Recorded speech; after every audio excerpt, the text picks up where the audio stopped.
Hello and welcome back once again to the Inquisitor podcast with me, Marcus Cauchi. Today my guests are Dave Pender and Dan Simmons. The two of them have been in sales for between 15 and 27 years, and they've recently launched an AI tool to help salespeople hopefully get out of their own way. And we're going to be exploring whether AI is helping salespeople become clearer or just more certain in their ignorance. And we're going to dig into the pros and cons of using AI, how to use it well, and when not to use it, and how not to use it. So, Dave, would you mind just giving us 30 to 60 seconds on your history first?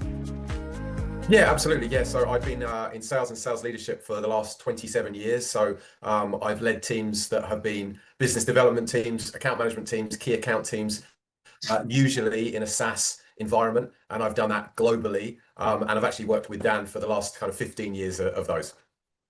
Excellent. So, Dan, it sounds like you're a protege. Let's have your history. So yeah, very similar to Dave in terms of the background of leading sales teams in that SaaS world. In terms of the personal side, I'm based in London, got two daughters. They keep me very grounded and humble. I love playing golf, watching sport, and I'm endlessly curious. So that's where I think it comes on nicely to today. I've got an obsession with AI, not because I love technology, but just I'm fascinated on how AI can genuinely improve the lives of people, including myself. Both of you have come from SaaS backgrounds, which, if I'm being brutally blunt, doesn't necessarily represent the broader range and experience of sales. And so we need to make sure that people understand that we're coming at it from a SaaS perspective, but I might bring in other industry sectors and be curious to see the contrast. I think many of the problems are the same, but SaaS has lived in a rarefied atmosphere where there was a lot of money thrown at it. And there is a tendency, I think, for SaaS to think all sales are like theirs. But if you're flogging heavy industrial manufactured goods or fast-moving consumer goods, it's quite a different environment. And they don't necessarily have the same kind of measures. They don't have the same technology stacks and so on. So that may come into the conversation. It may not. It depends. But I just wanted to set that as a possibility. So let's start with sales generally. What would you say has changed over the last 8 to 10 years in particular that has meant that the old way of doing things is no longer appropriate? Dave, let's start with you. Yeah, I mean, look, I do think there are a lot of old ways of doing things that are still endlessly appropriate in sales. Whatever your sales structure is, the information gathering, the prep that you need to do, the questioning that you need to do, the relationship building that you need to do, all of those things, they remain the same. And in my view, sales has always been and will continue to be, and this is maybe a little bit crude, but it still needs to be a numbers game, right? The more people that you talk to, the more opportunity that you have potentially to win. So I think those things remain the same. I think what is different is certainly, of course, the advent of AI in the last few years has kind of created this different world where more is expected of people. People are expected to deliver things quickly, right? A couple of years ago, AI was this kind of newfangled thing in the sales world. And some of us, Dan and I as examples, we weren't on the bleeding edge of early adoption, but we were early to the game. And therefore, the things that we were able to do with AI looked really impressive. Whereas now, these days, I feel like AI is very much expected. AI is very much used as table stakes in terms of the efficiency that you are expected to bring to the workplace. And I think that means that pressures on sales reps and pressures on sales leaders has very much increased. They're expected to do more in the same amount of time. Okay. I'm going to disagree with quite a lot of what you said in a minute, but I'm going to let Dan have his say first. Yeah, I'll keep it a little bit more direct. I think there's like one thing that I think Dave was touching on that hasn't changed and will never change is the relationship aspect of sales. Like that AI is not going to handle that. It might be able to help you and guide you with it, but it ain't going to handle it. I think what the biggest thing that's changed in the last 8 to 10 years, certainly in my experience as I was selling and leading sales teams, is that buyers are just so much more informed these days, right? We were selling data and market intelligence. Nowadays, you can just go onto AI to answer those same types of questions that we were selling for thousands. So I think that's probably the biggest differentiator. Excellent. Okay, buckle up, Dave. I'm going to challenge you on sales as a numbers game. I fundamentally disagree with that, but I'd love to have a debate. I think it's one of those phrases that too many people repeat without examining it. And I think it's more accurate to say that sales is an evidence game. If you're talking to twice as many people because my qualification is poor, or I've got a volume of leads that marketing has thrown my way, and my culture is that I have to follow up on all of them, then I'm going to spend an enormous amount of my time having conversations that are badly timed, irrelevant, and then I'm going to be doing a lot of chasing and rework. I'd like to qualify what you mean. I get that there has to be a certain volume, but I think the quality of conversations matters. There has to be a certain baseline. But in my case, if I had a rep working for me and they only had 5 good conversations a day, and those are the only dials they made, I'd be really happy with that, rather than them trying to make 200 dials a day in order to have 20 touch points. So let's just flesh that out. Yeah, I think qualification is important. And by the way, I thought your eyeballs were actually going to pop through your glasses when I said numbers game. I can tell you would disagree. And you know what? And I don't disagree with sales as an evidence game. I think you're absolutely right. It's about the qualified prospects that you're going to be talking to, and a lot of it is about the research that you do in advance, whether it's you, whether you get your AI friend to help you with it. But it's about making sure that the people that you're going to talk to are qualified people who are most likely to be relevant for your service. And I genuinely believe that if you have done that, if 2 people have done that, and one person calls 10 of them and another person calls 20 of them, if their skill sets are approximately the same, the chances of the person who's called 20 of being able to sell is 2x the person of the chances of the person who's only called 10. But it is all about that initial groundwork. If you don't have the groundwork and you're just picking up the phone or blindly going to see people, I totally agree. It's a complete waste of time. I think it's a matter of nuance, and we can dig into that in a minute. But you've touched on something that's very close to my heart, which is when an organization drives leads through marketing, and then marketing filters them through SDRs pass them on to salespeople. One of the big challenges is making sure that they're all fully aligned and joined up, and they're compensated and rewarded and measured over the same things. In most SaaS organizations, those functions are siloed. So Dan, let me bring you in on this. When marketing is generating leads, they might generate, let's say, 3,000 for the team. They're generating what are loosely termed MQLs, marketing qualified leads. Then the sales team, let's say 10 of them, have to follow up on all 3,000. That means they've got to contact 300 people. Marketing is measured on the volume of leads. The SDR is measured on the number of meetings or demos. And the AE is measured on closed revenue and new logos. That misalignment, that disconnect, in my experience, tends to mean that as the customer gets funneled through your process, they get handed off from one point to the other. They have to repeat themselves. The SDR is trying to pitch the meeting, so they try and book the meeting or book the demo. If they hit their demo target, they get paid, whether or not you should be speaking to that customer. And I'm really curious about your experience, obviously 15 years in SaaS, how that falls over for the customer and what impact that has on the sellers. Yeah, I mean, we've certainly experienced that type of behavior in what I have in my experience of working in that environment. Like some processes and alignments and things have been a lot better with some groups than others over the years. I think it goes back to what Dave was saying, right? We've had situations where the process is super clean, where we know who our ideal target customer is, and we only go after them. And, as an example, marketing put the lead through into Salesforce. We have different grading systems based on the type of person that we want to see. So if it's a certain persona, it would be A, B, or C as an example. We only go after them. We only reward the SDRs for them. Everything else is noise. We've had those types of situations, those structures, and it's unbelievable, right? It's a great customer experience because we're talking the same language each single time. We know what the customer's looking for. We know their challenges. It's a lot more repetitive. On the flip side, yeah, I mean, it's a nightmare when all the different teams are not aligned, right? Whether it's SDRs, marketing, or the sales teams, it comes down to just communication. It's getting on the same page. It's meeting regularly with these people.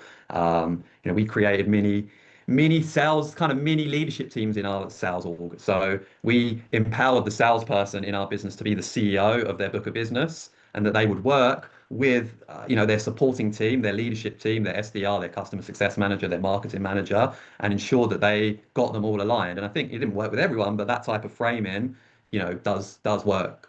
Well, that's music to my ears. I mean, I fundamentally believe that product, marketing, SDRs, AEs, customer success, operations, are all part of one team, which is the go-to-market team. And they exist because of, not in spite of, the customer. And their job is to empower the customer and equip the customer to make the best possible decision for themselves. But when it comes back down to how people are measured and how they're compensated, the driver tends to be the transaction.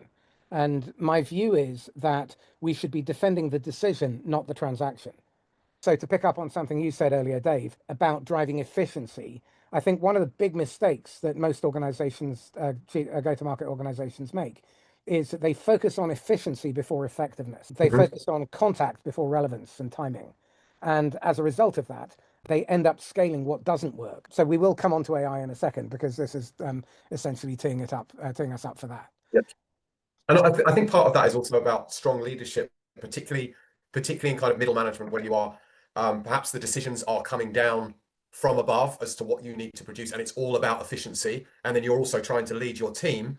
And what you're saying to them is it's all about effectiveness, because most people do understand that, yeah, who cares if you've picked up the phone or you've gone to see 100 customers in a month? If you don't have any deals, for a few months in a row, depending on the type of org you're in, you're not going to be in the business. So, efficiency means nothing without the effectiveness. So if you're a strong leader, it's about really feeding back up, managing upwards, and say, hey, this is what I will deliver. Let's get clear on specifically what the revenue goal is. Let's talk numbers. What do we need to achieve this year? And you need to leave the rest with me. It doesn't matter whether my team speak to 50 people or whether my team speak to 1,000 people. If I deliver this number to you, are you happy?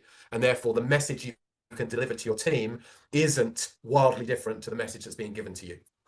So I can think of a dozen people off the top of my head that I've had interactions with, not too long ago, where they were playing the numbers game. They were obsessing about managing activity instead of meaningful action.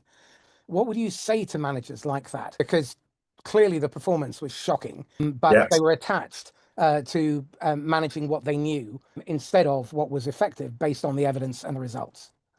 Exactly. So I guess I'll give you two things. One that was stuck in my head from a long time ago, and one that is a bit more recent for me. One, I would say to them now what my boss said to me, because I was definitely, as a more junior leader a long time ago, but before the grey came into the beard, as a junior leader, I was obsessed with the numbers game. Like that's it. Didn't matter. It was just about, you got to have this many calls. You got to do this. And my boss had said to me, it's all about the conversion rate. Like look at what's happening here. Like you need to know and understand your numbers at the moment. How many calls does it take you to actually get a business conversation? And when you have a business conversation, how many of them do you need in order to get to the end of the funnel where they're going to make a decision? How many of those actually convert, and how much does that make you? What's your average order value? And then when you examine the entire chain, you can see what your weak link is there. Like at the moment, you're making 150 calls to get one sale. That doesn't work. So what do we need to improve within this? Actually, you could be sitting there and making 15 quality calls and still getting the same amount of revenue. So that's the number one thing I would say. More recently, and this is definitely in alignment with a lot of the work that we do now, and AI is definitely very, very helpful for this. It's actually looking at the blind spots. It's not necessarily about, okay, how do I get from good to great? Or how do I get from okay to good, right? We should all be striving to do that on a daily basis. But where I found that most people break down, it's in those things that they don't even know are important to them, that actually, if they were able to spot something that they weren't aware of and work on that, that is where they get to win. Lovely. Okay. So, Dan, when it comes to using AI, let's start with how people are misusing it, first of all, and then we'll start to dig into how to use it well. So how do you see salespeople and go-to-market teams using AI in ways that do harm? Oh, I mean, there's so many ways, right? There's the basic ones, which we're hearing more and more about, right? And people are becoming a lot more savvy to it as they're using AI more and more. It's just how obvious some of the content look, right? An email, the type of grammar that's used, the punctuations that are used, those M dashes, all of that stuff, right? It stinks of AI quite often. So that's something that I think people need to be more and more aware of, especially when you're, communicating with customers. It's very easy just to copy and paste from your ChatGPT and leave the start of it like, oh, here's an example you could use, or the bottom of it. Have you tried something different, right? Like big error. We've all done it. You're guilty of it, probably. I certainly am. I'm pretty sure we did it to you when we were chatting about this podcast originally. So it's about, the one thing you got to do, you've got to be diligent. Like you've got to be looking into, I don't want to go too much about what to do, but the output that is coming back with is so critical. Like massive mistake that so many people are making. And then I think the biggest mistake that the way that people are using it is to get them to do things. It's getting them to think. It's getting them to ask the email, write the email, or prepare for the pitch, or whatever that may be, without giving it the full context. So, I spoke to you about this before. Dave knows that I love using this. I will simply pull up the dictaphone piece. I will open that and I will just start spitballing, talk to it about, it depends what the situation is. If we take this podcast as an example, I would give it all of the context about this podcast. It knows all about me and my business and what Dave and I are doing, but it doesn't know about you. It didn't know about the conversation that we had preparing for this. So all of that gets fed in with more context as I'm able to talk to it and think using my brain rather than just kind of type in. Allows me to be a lot more free flowing. And that's how I get a really strong output. So rather than just, hey, write me this, it's write me this with all of this type of context. So to build on what you've said, context is absolutely critical. But I think one of the key areas that AI can really be powerful is not in just regurgitating and amplifying what doesn't work, but in helping drive human judgment. And I think to build on your point, it's vital that there is always human oversight. Because it hallucinates, it makes terrible mistakes. It has a memory that it might draw in from something that you uploaded from somewhere else, and it confuses it. And again, depending on the social media feeds that you're using, it may also bring in stuff that you really don't want to have in there. Dave, let's talk about using AI as a thought partner, first of all. How do you advise your clients to use it in order to help them think better and make better judgments? Yeah, that's it. That's exactly what we do. And the other part of it is just not being lazy and getting it to think for you. Because that was one of the questions you asked Dan as well. So many people just give it to AI, it will do it, and I forget about it. But ultimately, we're the ones that are going to deliver the work. The results are based on us, and it needs to be based on our human judgment. So the first thing that we would always say is give it as much context as you possibly can. So, honestly, at this point, ChatGPT knows more about me than my partner does. It just knows everything about me, and I'm quite happy in terms of privacy laws to kind of just give it everything that I possibly can. So if I've got a scenario that I'm working on, I will try and I'll speak to it exactly as Dan said. So much easier to just actually turn on the microphone rather than type away and say, hey, this is what I'm trying to achieve today. Let me just tell you everything I'm thinking about this. And then what I would like you to do is to pick the holes in it. Don't sugarcoat it for me. Don't tell me, oh, this is wonderful, Dave. This is the best idea you've ever had, which AI is very kind of prone to do. Tell me where I'm wrong. Tell me what I haven't thought of. Give me a better idea. Push back. Be my critical friend. And that's what we tell our customers to do, is to do that. And you can do that, one, through asking it there. And then I would also just recommend this as well, kind of a top tip here. I have a critical friend setting in my ChatGPT. So not everybody knows this, but whether it's ChatGPT or Copilot or Claude or whatever, usually if you go to your name, there is a personalization setting, and that will say, hey, do you want ChatGPT to talk to you as a professional, in a soft voice, in a critical voice, etc. And then there's a free text where I've put in, never ever pander to me, always push back, talk to me in this way, be my best critical friend. Only tell me I'm excellent when you can give me 3 reasons as to why what I've given you is excellent. And in general, look for the faults in what I'm saying and spot the areas that I've missed and need to consider. So I would recommend that for everybody, because I think these days people are getting more and more frustrated with AI being your best friend, and that's not very helpful. Couldn't agree more. Always run to the sound of gunfire. Go looking for evidence that you are wrong, and go and find people whose opinion is different to yours, in order that you can gain perspective instead of being stuck in your own perception. So yeah, the critical friend is really key. I would add to that, have it run red teaming exercises, have it run accusation audits. So an accusation audit is essentially just rip it to pieces, find every reason why it will not work. And I also like to use red line, green line. which is a lean process. So it looks at all the things that can go wrong and all the things that can go right, and then find the delta between them. And by doing that, you have a vague possibility that it might actually start telling you some of the truth. Dan, I'd like to build on the idea of improving one's judgment, because I fundamentally believe our job in sales is not to convince, it's not even to make the sale. The sale is a byproduct of creating the conditions for the buyer to make the best possible decision for themselves.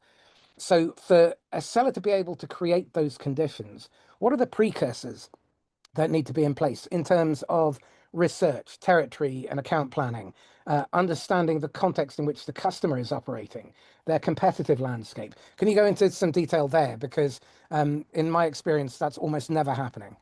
I think a lot of those are some like they're still the core. A lot of those are the core fundamentals that Dave was talking about that just won't replace a salesperson, right? They are things that I think AI can help you do some of that research on who the company is and some recent news, but we also know that that's not always relevant and up to date. And we spoke about this in our initial chat. It's great if you've got a good enough understanding of the topic, right? So whatever that topic may be, you might be wanting to research again, whatever, football squads. And if you know enough about football, you're going to know that it's kind of current and up to date. But if you have no idea about football, it might start feeding you data from 2, 3, 4 years ago that's just not relevant. So you can't rely on the tool if you just don't know enough about the topic. So that's why doing your own pre-call research is so imperative, right? Really understanding what is going on with that customer, their recent news, their pain points, how you can possibly help them, and building up all of that picture before you go out and talk to the customer. We can't rely on AI to say, hey, I've got this call with this customer tomorrow. Tell me about it and give me a pitch. We could, after the first call, say, hey, I've got this call with the customer that I spoke with last week. Here is the call. This is everything we discussed. What do you think were the 3 main takeaways? What are the 2 or 3 things I should focus on? Again, whatever your questions you're looking to answer there, great. You've given it a lot of context. I think that's the biggest difference. And what did I miss? Very important.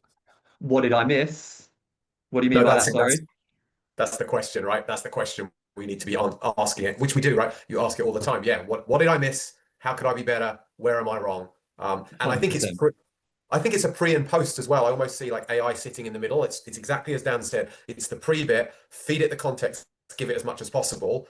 Then it will give you the output. But the thing that a lot of people then just stop short on is the validation thereafter, just accepting the output as it is, and then just blindly moving forward with the answer it's given you. You covered that, Marcus. But I think that's really important. It's right at the beginning and right at the end. So yeah, AI will do the middle bit for you, but don't you dare let it do the first bit or the last bit. You can do that at your peril. Absolutely. So I'm curious in terms of how the AI you've been building creates a separation between buyer evidence and seller narrative and interpretation. So Dave, can you talk to that?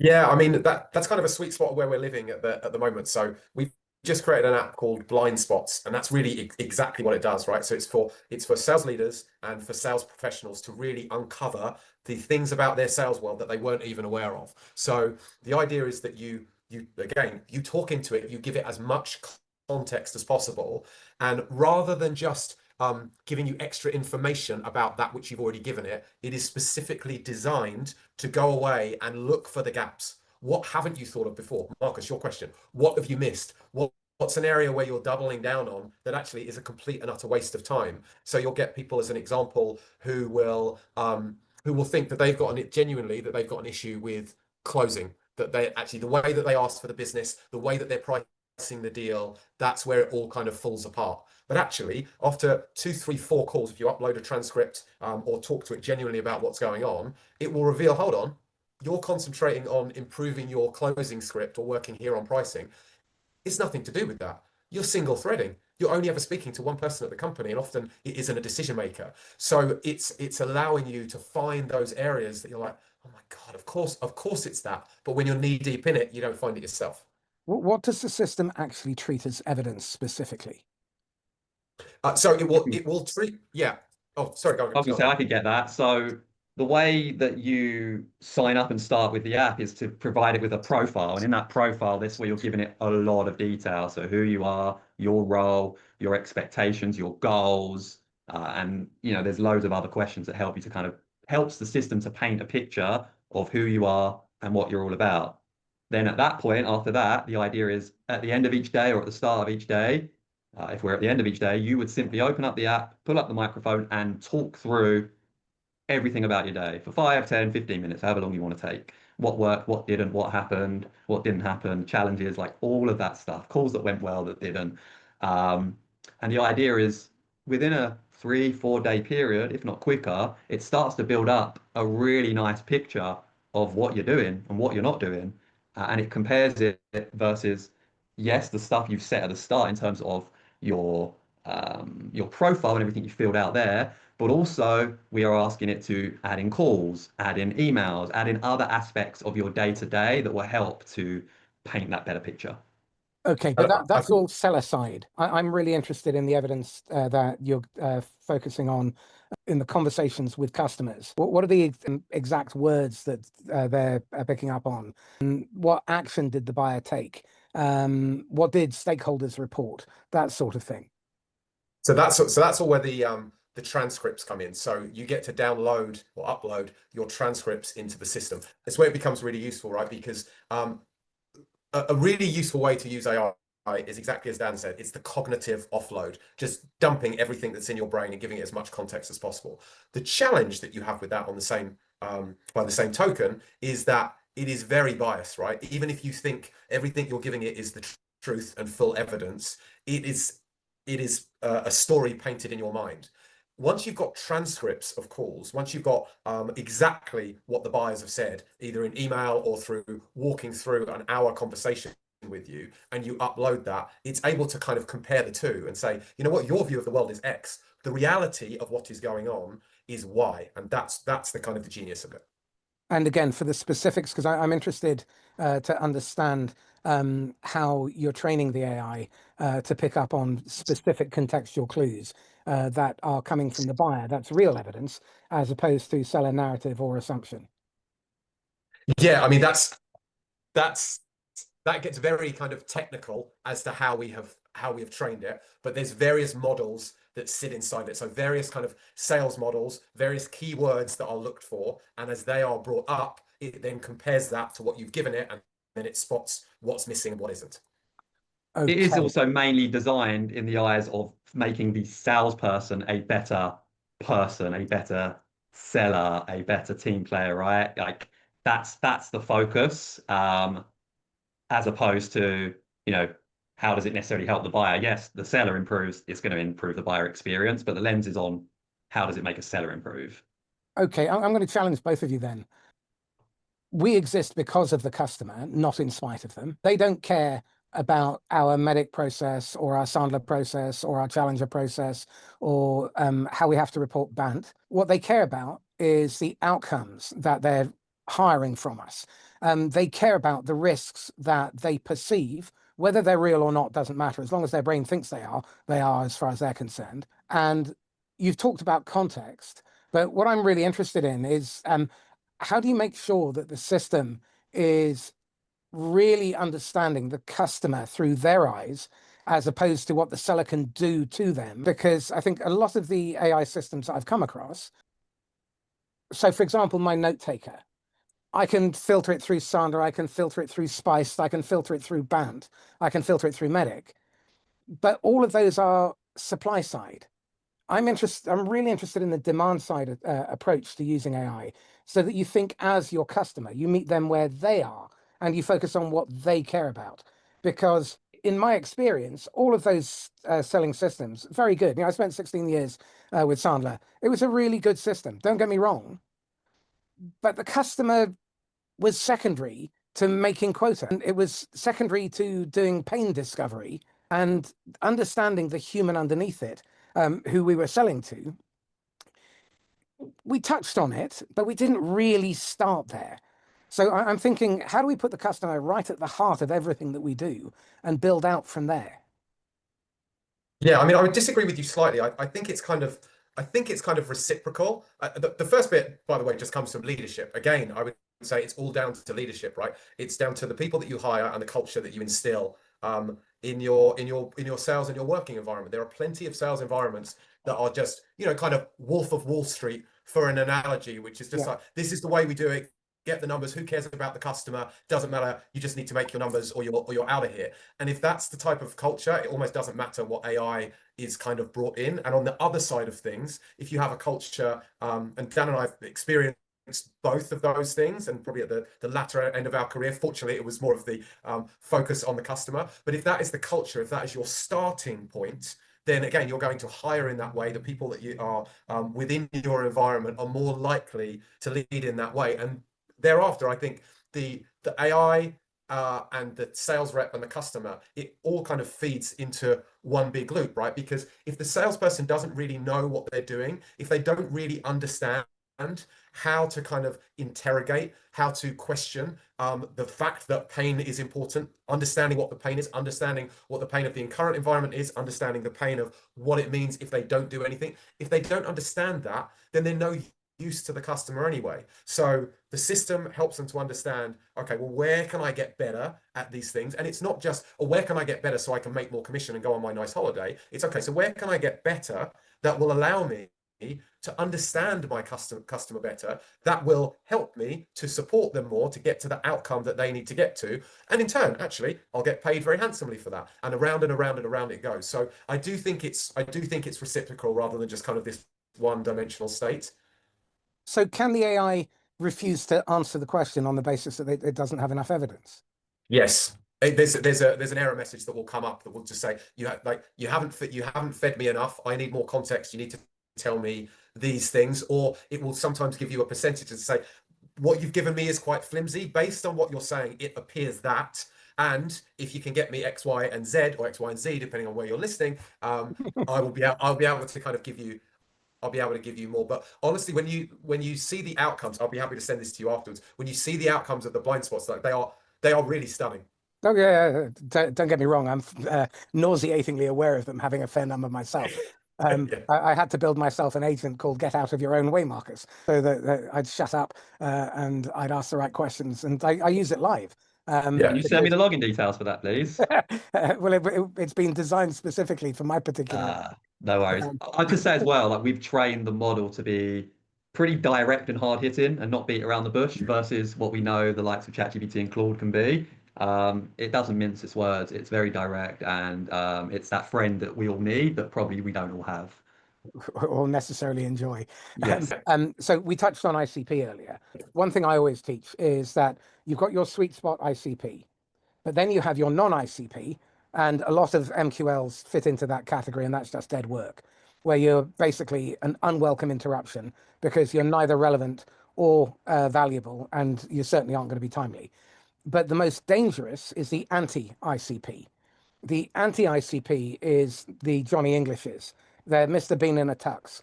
They're the ones who look like they could be a good prospect, but either you shouldn't sell to them, you could but won't sell to them because of something that's going on in their world, or, and this is more often the case, if you do sell to them, you'll regret it, and then you will create attacks for everybody downstream in the value chain.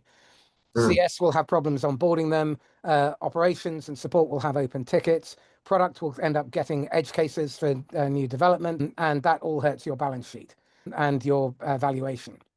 So what I'm interested in is, how does the AI help the seller make better judgments on the basis that they are selling to the right people for the right reasons at the right time, and that they are making sure that the customer is capable of executing, because you've got the economics, and that's very important, but you also have to factor in the implementation and the politics.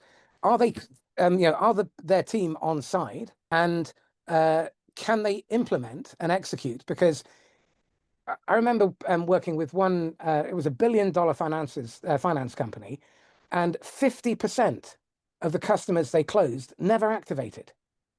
And that, depressingly, is not an unusual statistic in my experience.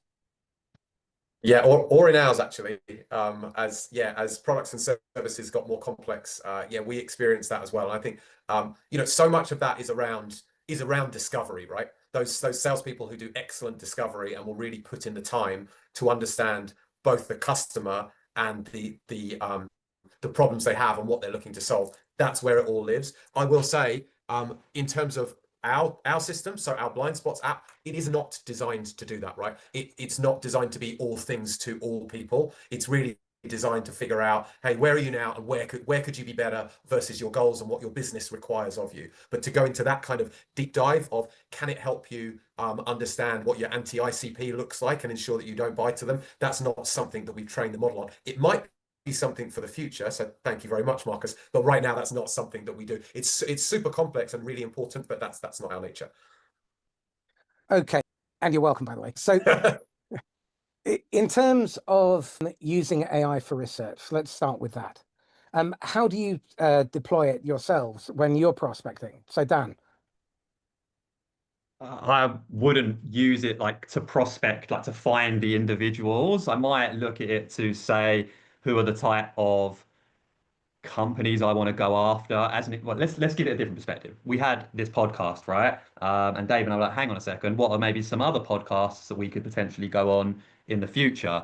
So I've used AI to help me identify 15 or 20 different people that offer do a very similar thing to you, that are producing content via podcasts in the sales world. And then we can reach out to them, post us launching this one and sending them some sound bites. So that's one way I would use it, just to get an initial sense of the potential market. But at that point, I'm then going into each one. I'm looking at them. Does it make sense? Are they relevant? For prospecting, I think it's a dangerous game. I think you can use it to help clean up lists and refine them. And I use it all the time to take long Excel lists and ask it to pick out certain things, but to actually prospect itself, no, I wouldn't. No, definitely not. Not a fan of that. My inbox is full of people using that badly. Where I'm really focused on is, how do you use it to understand the context in which your customer is operating, the competitive landscape, the products, who their customers are, using it to analyze their annual report and accounts, trends over the last 3 to 5 years, their board, their investors, all of that Mission sort of statements. Mission statements, press releases, what's important to them, sound like, what are their key goals that they're going after? Yeah, exactly. Product launches, stuff that they've got in the pipeline. So I think it's useful as a validation tool when you've gone out and you've found, okay, we think this customer could be potential for us. That's when we go through all of that, and we would use it to validate, and maybe to give us a couple more things that we hadn't had before. Or, as you said, an annual report is a perfect example. Forgive me, like, I'm not going to read a 200-page annual report of a potential customer that might turn into zero. But actually, if I can upload that and have the summary distilled, and then I can go in and validate that summary, that's really useful to me. So yeah, that in that way, we certainly do it. One of the other things I've really found very useful is to have the AI take on the function of the different cast of characters. So I have a CFO panel, and they range across the board from SME to enterprise. I have a private equity panel. And again, what I want it to be able to do for me is look at my hypothesis and tear it to shreds and identify what is likely to be said, how it is likely to be received, so that when I speak to my prospects, then I've got a hypothesis that I've tested and I've iterated and I've tried to break, so that by the time I speak to somebody, it's a well-practiced experience. Because I think this is where AI can really come into its own as well, in terms of helping you prepare. You rise to the quality of your preparation.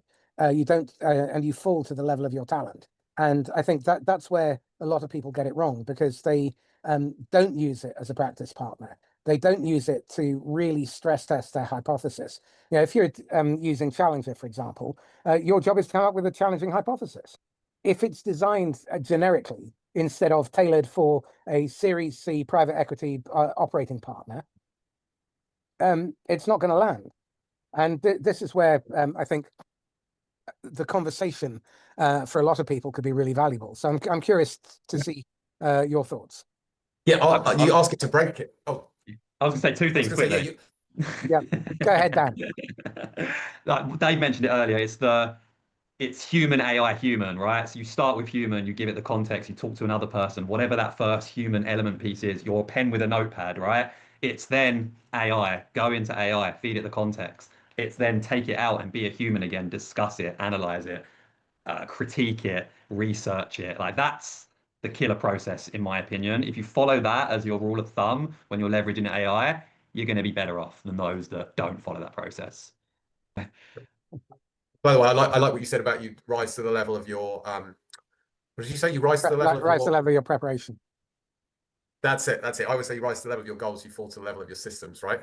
So yeah, I think it is about testing and it's about validation. And I try and go for kind of negative testing. So in your example, you might a positive person might be, okay, well, what are the 5 likeliest questions that they're going to give me? How do I prep to wow this next client? You know, these are the things that I know about them. How do I double down in areas which I know are of importance to them? Well, I kind of go the other way and then say, okay, pretend you're the customer that's listening to me, put everything you know about our business, rip my business apart, rip it apart, and then tell me how to put it back together.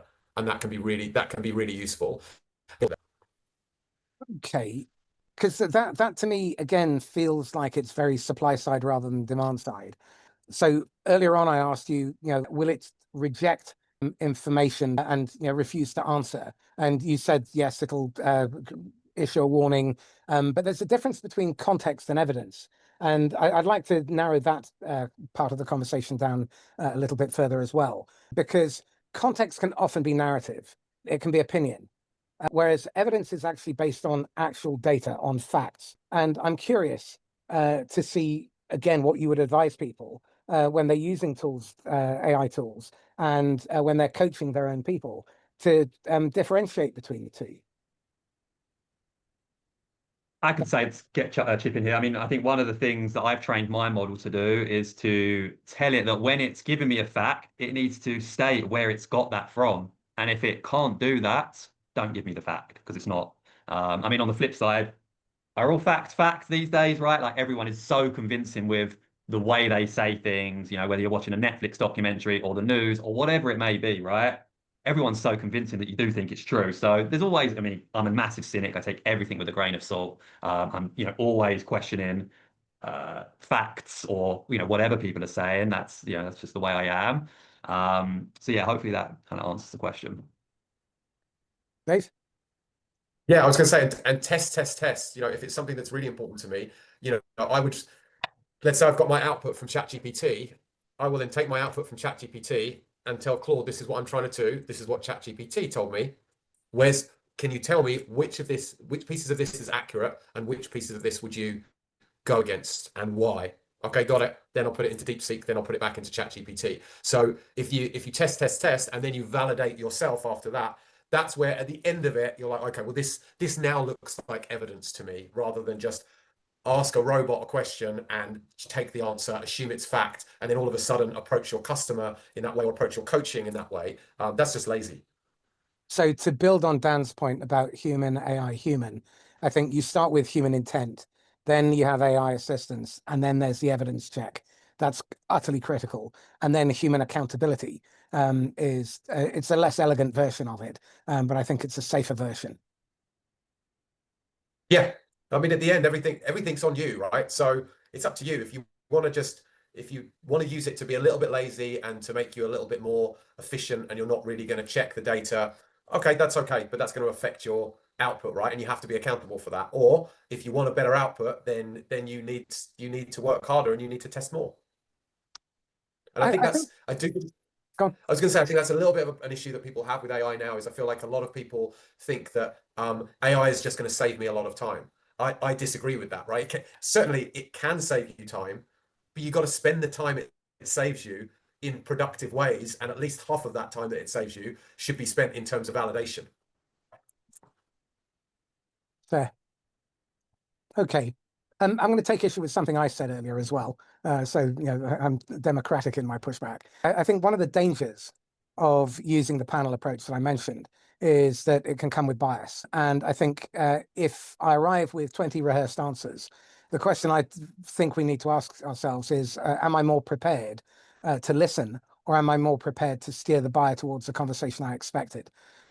So I think that's another really important part of this, which is you have to look in the mirror and you have to recognize your own biases and your own blind spots, but also recognize where your limitations are. So I think it's incumbent on us to use this technology responsibly, but also to be careful with it, because the consequences of doing it wrong could easily be that you damage a relationship, you lose a sale, or worse, you make the wrong sale because you've been really convincing, and then the customer lives to regret it. which means that you're going to end up having problems, you're going to churn and so on. So I think part of this process is to have red teaming exercises with your team. So one of the things I always do with my clients is that once a week we red team a call, and one side red team it and the other side defend it. And when we've done this, we've literally 10x the value of the sale, because we've ended up in a situation where we've explored stuff that the seller on their own never would have. So again, that partnership between human beings and individuals extends to the AI and teams. So how would you advise people to use this as a team improvement tool? Yeah, I was going to say, I mean, look, diversity of thought is like super important, right? And I think we can often do things in silos, which is very, very, very dangerous. So I like the idea that you were saying you kind of run those kind of role plays, and then 7 or 8 people will give you a perspective that you didn't have before. The other thing I would say, I'm not sure whether this is going off kilter or answering your question, I think that's also the power of really useful onboarding. So if you're onboarding with the customer, because you were saying about selling the wrong thing to the wrong person or giving the customer a horrendous experience, and that's no good. That's horrendous for them, and also it's really bad for your retention rates as well. And so I think onboarding is a really, really important thing, right? Understanding from the customer, right? Probably when your relationship is at its most hunky-dory, right? The sale has been made, the customer is really looking forward to implementing whatever you've given them.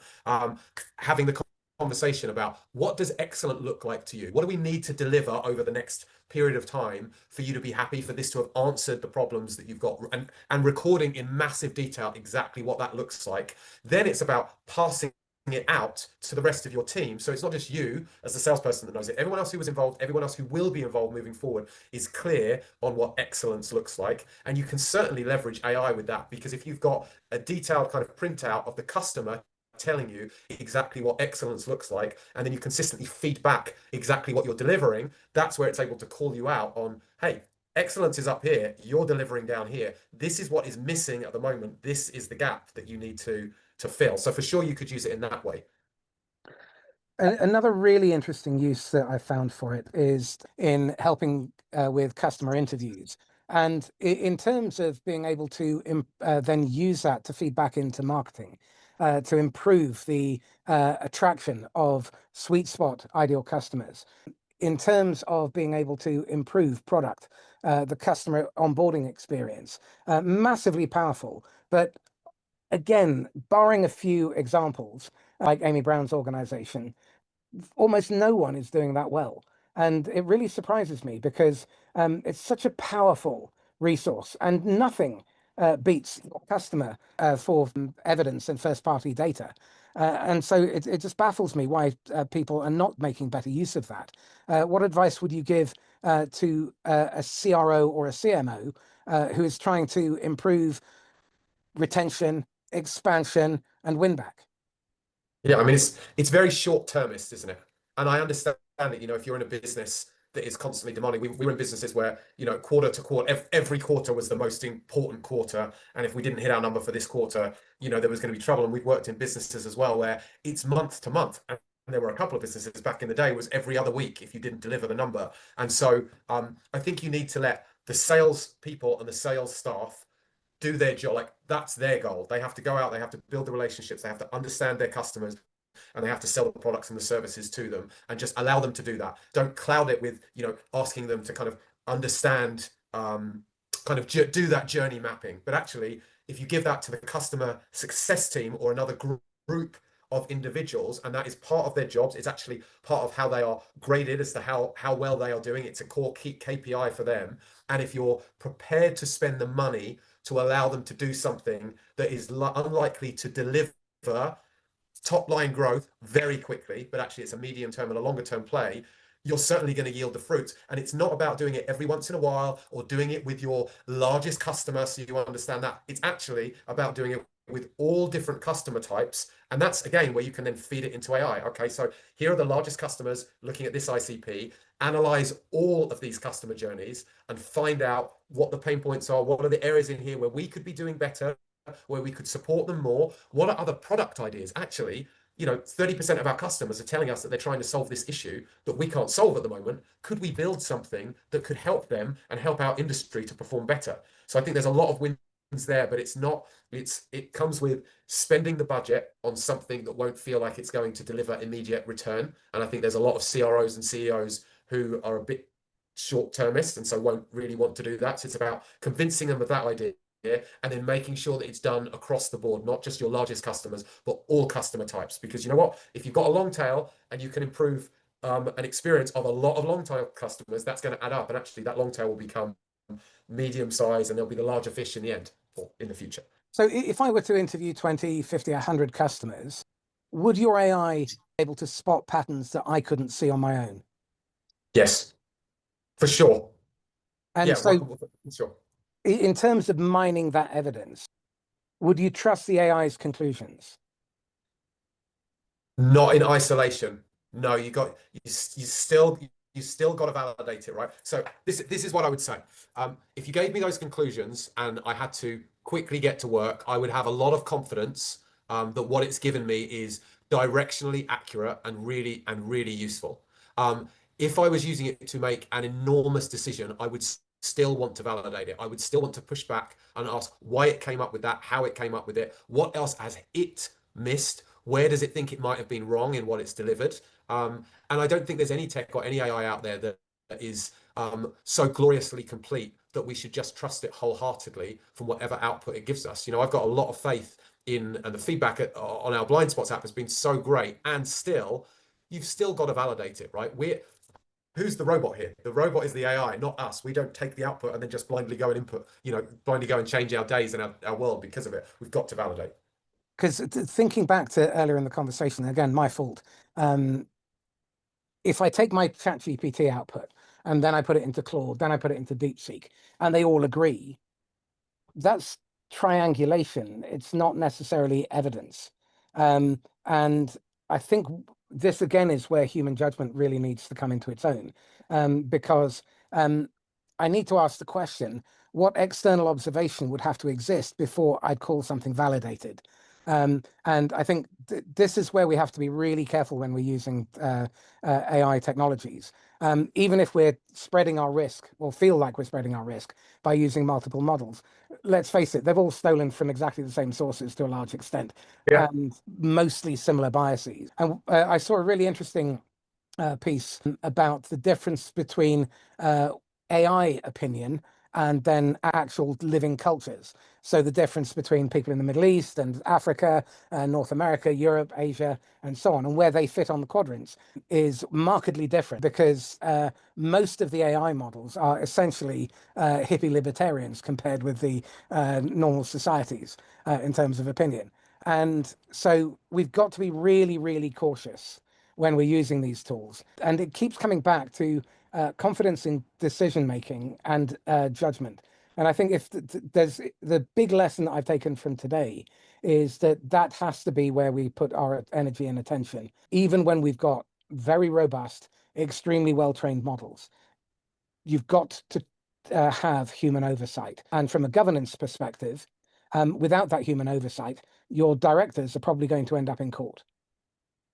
Yeah, I think that's fair. And I think, you know what, as I think about this conversation, a lot of it is coming back to the point of like collaboration with human beings, right? You called me out at the beginning, or we were talking about salespeople and account managers and customer service and product all working in an ecosystem, and often that isn't kind of the case. And I think it's the same at this end of the spectrum as well, right? Once you've done all your, you know, your validation and you believe what you have is evidence via ChatGPT and, you know, triangulation and all of those things that we've talked about. Okay, now the humans need to talk about it. Kids, you can go out of the room. The kids are the robots. Now the adults need to talk about it. And then it's about getting together with your peers who hopefully between you have a lot of good judgment, and then talking about that and discussing what is the next best way forward with whatever that output is, rather than just one person sitting in a room taking the robot's idea and moving ahead with it full steam. I'd just add as well, one of the things I think that I haven't really touched on, but something I do quite often is I use the AI in waves. I'm not the best at switching off naturally. When I'm using it, I'm just like at it all day long. So I consciously use it in waves where I might take a few days off or even a week off. And that gives me a chance. And same with like podcasts and my phone and other things like that. So it just gives me an opportunity to basically switch off, not rely on everything that's basically consuming me via social media and everything else that I consume. and instead try and come up with some, answers myself. So I think that's a really good takeaway for people to take on, because you can get fatigued with AI very easily, and it's important to not do that. Yeah, it's a rabbit hole. Well, actually, it's a rabbit warren. I just want to pick up on one final point that you guys talked about. You said that you train the model. I'm interested how you do, not technically, but operationally. We would feed it bogus scenarios and situations. So we played the role of sales manager, individual contributor, player coach, and we kept feeding it through examples of forecasting calls that we thought had gone brilliantly for whatever reason. We would give it an offload of what we had done for the day and what our opinion was on that day, and then we would test it. Originally, when we were testing the modeling, it would come back and it would be agreeing with us a lot. Oh, great! Sounds like you had an amazing day. Looks like you need to fix it. And then over time, we would iterate and say, no, this isn't what excellence looks like. Excellence looks like this. So you need to now model your findings and your blind spots based on what excellence looks like. And you need to, actually, coming back to triangulate, you need to triangulate that with everything that we're giving you in the onboarding about that particular persona, and look at that as well to find out what those areas are and what those blind spots are. We've come to time. So what's one question I should have asked that I didn't? Dan. One of the questions I think salespeople should ask that they're not currently asking is AI actually making me a better thinker? It's something I wrestle with all the time. It can help you produce more, can help you move faster, it can help you get stuff, through your inbox. Great, that's all amazing. But if it's making your thinking worse rather than better, rather than your output being better, then you're not progressing. It's just a dangerous game. It's kind of the theme we've spoke about today. So, it's not about, necessarily getting the answers, but it's about, having the thinking challenged. I think that's where the magic comes. I think you make a great point, which is more is not better. More is more, better is better. And we need to be able to make that distinction. And Dave? Well, yeah, look, we talked quite a lot about the concept of blind spots. So I guess it would be like, what are the blind spots that you see repeatedly being made by salespeople and sales leaders? And I guess to answer it, I mean, if you forgive me for being like a little bit meta, it's really about like the biggest blind spot is people, particularly in sales, where I think we can. I'm gonna broad brush here, but we're often a very confident bunch, and I think the biggest blind spot is genuinely believing that we don't have any, or thinking that or thinking that we're too busy to work on those other things that I'm not really aware of. I've got to work on, going from good to great. And that's crazy. I would say, as I look back in my career, when I've made the biggest mistakes or when I've made the biggest leaps from actually being okay at something to being amazing, it's usually because somebody else has pointed out, Dave, you're missing this. You're not even covering this. You are miles off. And then learning from that and getting better. And I think that's a big takeaway for everyone. We can be really stubborn. We can be very confident and very arrogant. And the biggest thing that we can do for our careers is to think about, you said it, Marcus, what am I missing? Yeah, I think so. I mean, train your AI to humiliate you every now and again. Have it challenge you, have it find out what your blind spots are, where you may be wrong, where you're over egging or under egging a point. That's also really important. And make sure that you don't just blindly believe what it's telling you. And I love Dan's idea. Step away from it and see whether or not you can think independently. My wife often accused me of not being able to think without my phone. And the challenge is that we need to keep our brains sharp, because at some point, there's a very high probability that we will be priced out of the market, or our favorite AI will be shut down. You only have to look at what happened with Anthropic over in the States. So, any final thoughts before we finish? I think I've summarized it. Good to great isn't the place to dig anymore. It's what am I missing, and how do I think better, and how do I think clearer? I think that's the win of AI, for sure. Dan, anything to add? I think we've covered a fair Okay. amount. All So good. how can people get hold of you?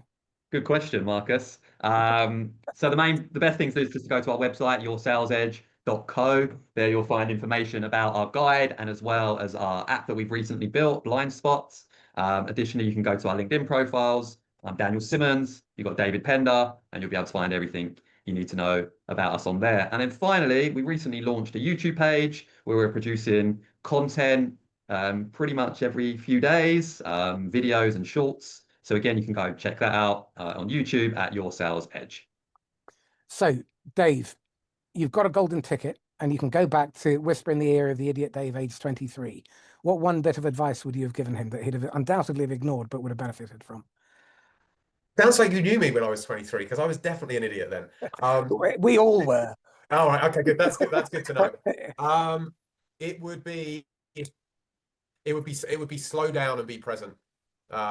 It would definitely be slow down and be present. And I tell you what, it's a bit irritating, but like my dad gave me that golden ticket time and time and time again. Like he told me that so many times. I got a letter from him that he wrote, like kind of pleading with me to just like slow down, particularly from a work perspective. And I think I spent a lot of time running 100 miles an hour for work, and I didn't smell the roses enough. And I lost, if I'm being really candid, I lost a bit of life through that. And so now I do try to slow down and be present and be mindful as much as I possibly can, because honestly, that's what matters. I've loved having this conversation. Everything we talked about is so important, but it pales versus the really important things in life, and that all comes with just like relaxing.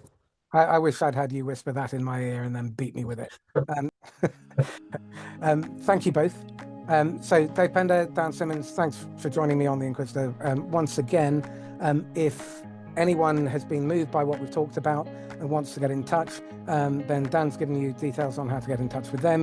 You can get in touch with me through DMing me on LinkedIn or marcus@principledselling.com.